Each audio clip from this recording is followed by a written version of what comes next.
Hi అండి, అందరికీ నమస్తే. Welcome back to Aaradhya's world. ఈరోజు అయితే ఎంతో టేస్టీగా కొబ్బరి రైస్ అయితే చేసుకుందామండి. సో దానికోసం ముందుగా ఒక కుక్కర్ అయితే తీసుకొని ఒక గ్లాసు రైస్ అయితే వేసుకోవాలి. నేను ఒక గ్లాస్ రైస్కి అయితే చేస్తున్నానండి. సో ఇప్పుడు వాటర్ పోసుకొని శుభ్రంగా 2 సార్లు అయితే కడుక్కోవాలి. ఇలా కడిగిన తర్వాత ఒక గ్లాస్కి 3 గ్లాసెస్ వాటర్ అయితే తీసుకోవాలి. ఇలా తీసుకున్న తర్వాత ఇప్పుడు కుక్కర్ మూత పెట్టి ఒక 3 విజిల్స్ అయితే రాణించుకోవాలి. పక్కన ఒక కడాయి పెట్టుకొని ఒక 3 టేబుల్ స్పూన్ల ఆయిల్ అయితే వేసుకోవాలి. తర్వాత ఒక గుప్పెడు వేరుశనగ పల్లీలు అయితే తీసుకొని వేయించుకుందామండి. సో అవి పచ్చి వాసన పోయేంత వరకు అయితే వేయించుకుందాము. అవి ఆయిల్లో చిటపటనంత వరకు అయితే వేయించుకోవాలి. తర్వాత ఒక స్పూన్ పోపు దినుసులు అయితే యాడ్ చేసుకుందామండి. అవి యాడ్ చేసుకున్న తర్వాత 2 పచ్చిమిర్చి చీలికలు, 2 ఎండుమిర్చి, ఒక రెమ్మ కరివేపాకు వేసి బాగా వేయించుకోవాలి. అవి బాగా వేయించుకోవాలి. ఇలా వేగిన తర్వాత ఇవి ఇలా బాగా వేయించుకోవాలండి.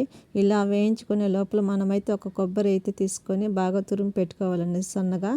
ఇలా తురుము పెట్టుకున్న దాన్ని మనము బాగా వేయించుకున్న పోపు దినుసులు అయితే యాడ్ చేసుకోవాలి. ఇలా కొబ్బరి వేసుకున్న తర్వాత ఒక 3 మినిట్స్ అయితే లైట్గా వేయించుకోవాలి. ఇలా వేయించుకున్న తర్వాత ఎక్కడికైనా వెళ్ళాలంటే హడావిడి లేకుండా సింపుల్గా కొబ్బరి రైస్ అయితే రెడీ అవుతుందండి. సో మనం నిమిషాల్లో రెడీ చేసుకోవచ్చు. చాలా అంటే చాలా సింపుల్గా టేస్టీగా రెడీ అయిపోతుంది. సో ఇలా వేయించుకున్న తర్వాత మనం సరిపడా సాల్ట్ అయితే యాడ్ చేసుకోవాలి. సాల్ట్ వేసిన తర్వాత ఒక 3 మినిట్స్ వేయించుకుంటే సరిపోతుందండి. సో మనకి కొబ్బరి రైస్ చాలా సింపుల్గా రెడీ అయిపోతుంది. ఫైనల్గా మనం రెడీ చేసుకున్న అన్నం అయితే ఒక 2 నిమిషాలు ఆరపెట్టుకొని కలుపుకుందామండి. లేదంటే ముద్దగా వస్తుంది. అందుకని చెప్పి ఒక 2 నిమిషాలు ఫ్యాన్ గాలికి ఆరపెట్టుకుంటే మనకి పొడిగా అయితే రైస్ రెడీ అవుతుందండి.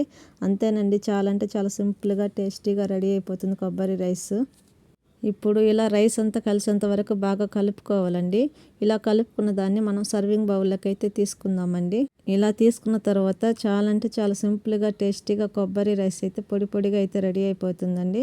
మన ఛానల్ ఎవరైనా కొత్తగా చూస్తుంటే సబ్స్క్రైబ్ చేసుకోండి. ఇంకా మీ ముందుకి మంచి వీడియోస్, రెసిపీస్ అయితే మీ ముందుకు వస్తానండి. నా ఛానల్ సబ్స్క్రైబ్ చేసుకోండి. మన కొబ్బరి రైస్ అయితే రెడీ అయిపోతుందండి. అంతేనండి, చాలా అంటే చాలా సింపుల్గా తక్కువ టైంలో అయితే చేసుకోవచ్చు. Thank you for watching. Please do subscribe my channel.